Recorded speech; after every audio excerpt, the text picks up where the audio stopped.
মধ্যে আমরা ঝুঁকে থাকি, বিভিন্ন খেলা, বিভিন্ন কথা, কোথাও যাওয়া ইত্যাদি। আবার 15 থেকে 25 পর্যন্ত টাকার লোভ থাকে, প্রেমের লোভ থাকে, ভালোবাসার লোভ থাকে, ঠিক কিনা? আবার 25 থেকে যে 35 সাংসারিক চিন্তা ভাবনা, মানে রিয়ালিটিটা বোঝানো শুরু হয়ে যায়, ঠিক কিনা? এরপরে 40 থেকে যে আপনি পরবর্তী যে সময়টা আপনার কাছে মনে হবে আমার কাছে আমার জীবনের মৃত্যুটাই হলো শেষ, এর চাইতে সত্যি, এর চাইতে ভালো, এর চাইতে খারাপ আমার নাই। কারণ আমি যদি আমল করি আমার জন্য পরকালটা, কবরটা আমার জান্নাত হবে, আর আমি যদি আমল না করি আমার জন্য কবরটা দোজখ হবে, ঠিক কিনা? এই জন্য দুনিয়াতে মূল শিক্ষার বিষয় আছে, বুঝার বিষয় আছে, জ্ঞান অনেক আছে, ওয়াজ অনেক আছে, নসিহত অনেক আছে, কিন্তু মানার মাদ্দাটাই নাই।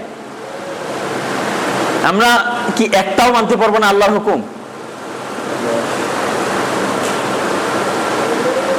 আফসোস। দুনিয়াটা একটা শিক্ষার জায়গা, দুনিয়াটা একটা পরীক্ষার জায়গা। এই এত কিছু আল্লাহ পাক রব্বুল আলামিন আপনার জন্য আমার জন্য তৈরি করেছে। 7 আসমান 7 জমিন, পানি সৃষ্টি করেছে, ফুল ফল, নদী নালা, কত কিছু, কত প্রকৃতি, কত কিছু তৈরি করেছে শুধু আপনাকে সৌন্দর্য দেখানোর ক্ষেত্রে, সৌন্দর্য বুঝানোর ক্ষেত্রে। আপনি মনে করবেন যে না এটাই মনে হয় সুন্দর, এই বাংলাদেশ মনে হয় সুন্দর, এই বাংলাদেশের চাইতে সুন্দর দেশ আছে না নাই? আপনি মনে করবেন আমার বউ মনে হয় সুন্দর, আপনার বউয়ের চেয়ে সুন্দর আছে না নাই? আপনি মনে করবেন যে এই মানে খাবারের ক্ষেত্রে দেখবেন আল্লাহ পাক যত খাবার বানাইছে, যত ফল বানাইছে, আপেলের চাইতে আঙ্গুর, আঙ্গুরের চাইতে কমলা, কমলার চাইতে অনেক কিছু, মানে সৌন্দর্য কার জন্য বানাইছে এগুলো? মানে আল্লাহ পাক সমস্ত যা কিছু বানাইছে শুধুমাত্র কার জন্য? এই বান্দার জন্য। এই বান্দা খাবে, দাবে, দেখবে, এই পুরো বিশ্ব ভ্রমণ করবে, আমার নিয়ামত, আমার প্রকৃতি সব কিছু দেখবে, মানে কোনো দিক দিয়ে আল্লাহ কমতি রাখে নাই। আপনি নারীর ক্ষেত্রে আল্লাহ পাক সৌন্দর্যর সীমানা পারিয়ে গেছে। পুরুষ যে জিনিসটাতে বেশি আকর্ষণ, সেটা সবচেয়ে সৌন্দর্য আকর্ষণ ভাবে আল্লাহ পাক নারীকে বানাইছে, ঠিক কিনা? মানে সর্বক্ষেত্রে আল্লাহ পাক যা করেছে শুধুমাত্র এই ইনসান, এই মানুষের জন্য বানিয়েছে। এই মানুষের শেষ সময়টা অবশ্যই আছে, একদিন এই মানুষকে চলে যেতে হবে। এই মানুষের যত বাড়ি থাকুক, যত গাড়ি থাকুক, যত টাকা থাকুক, যত ক্ষমতা থাকুক, সব কিছু একদিন শেষ হয়ে যাবে। কিন্তু এই সময় অনুযায়ী এই যতটুকু হায়াত পেয়েছে, এটার যে মূল্য, এটার যে কাজে লাগিয়েছে কিনা, এটাই সেই সময় বুঝতে পারবে যখন সে কবরে চলে যাবে, ঠিক কিনা? তো এই বইয়ে একজন বাদশার কথা বলা হয়েছে, আব্দুল মালিকের আক্ষেপ। এই বাদশা এমন ছিল, লক্ষ লক্ষ মানুষকে হত্যা করেছে, অনেক মানুষকে হত্যা করেছে। কিসের জন্য?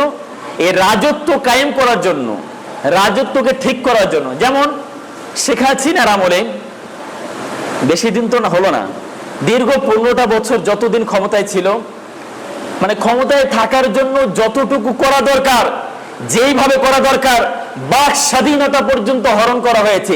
কেউ যদি কোনো কিছু বলতো, মসজিদের মেম্বার থেকে হুজুরদেরকে নিয়ে গেছে, ঠিক কিনা? আপনারা হয়তো দেখেন নাই, আমি দেখেছি।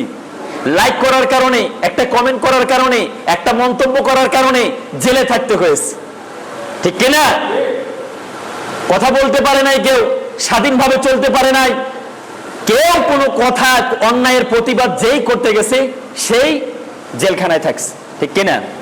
কিন্তু অনেক সময় মানে আনন্দ বোধ করি। কিভাবে আনন্দ বোধ করি?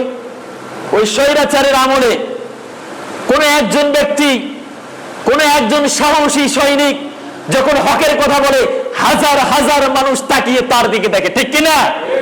আল্লামা সাঈদীর কথাগুলো আমার বারবার স্মরণ হয়ে যায়। তিনি হকের ঝান্ডা, হকের আওয়াজ যেইভাবে কথা বলেছে, ওইভাবে কোনো আলেম কথা বলে নাই, ঠিক কিনা? শেখ হাসিনা আমলে মানে এমন কড়া ভাবে বক্তব্য দিয়েছে, যেইভাবে কথা বলেছে, এরকম যদি প্রতিটা আলেমে কথা বলতো, তাহলে দেখতেন বাংলার জমিনে কোনো স্বৈরাচার টেকতে পারতো না, ঠিক কিনা?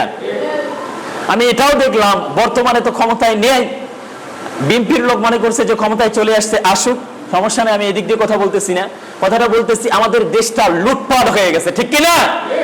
বাবার সম্পদ মনে করে নিছে, বাবার সম্পদ, দেশটা পুরো লুটপাট করে নিছে। আমি এখান থেকে আরেকটা পয়েন্টে চলে যাব। পয়েন্ট নাম্বারটা হলো, আল্লাহ পাক রব্বুল আলামিন একবার মূসা আলাইহিস সালাতু ওয়াস সালামের সাথে কথা হচ্ছে। মূসা আলাইহিস সালাতু ওয়াস সালাম জিজ্ঞাসা করছে, আল্লাহ যদি তুমি কোনো বান্দার প্রতি, কোনো জাতির প্রতি যদি তুমি খুশি হয়ে যাও, ওই সময় তুমি কি করো? আল্লাহ পাক রব্বুল আলামিন বলে যে আমি ওই সময়ে সঠিক সময়ে বৃষ্টি দেই। 1 নম্বর পয়েন্ট, যদি খুশি হয়ে যায় সঠিক সময়ে বৃষ্টি দেই। আবার আরেকটু বেশি খুশি হয়ে গেলে দানশীল, হাদিসে আরেকটা আছে, এটা আরেকটা বলতেছি, দানশীল যারা ব্যক্তি তাদের কাছে আমি সম্পদ দেই।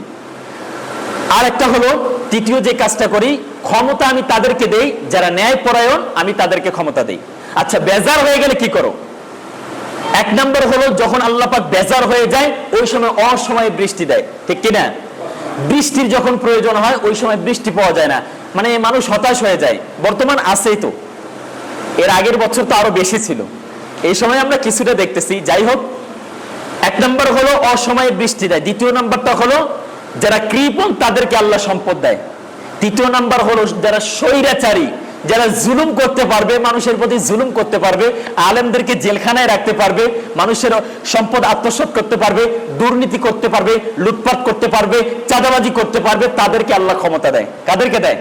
আল্লাহ নিজেই বলছে, আমি আল্লাহ নিজেই তাদেরকে দেই যদি আমি তোমাদের প্রতি অসন্তুষ্ট হয়ে যাই। আপনার সন্তান যদি আপনার কথা না শোনে তাহলে আপনি কি করবেন? সে জুয়া খেলুক, মদ খাক, আমি স্বাধীনতা দিয়েই দিলাম, সে তো সেটাই করবে, ঠিক কিনা?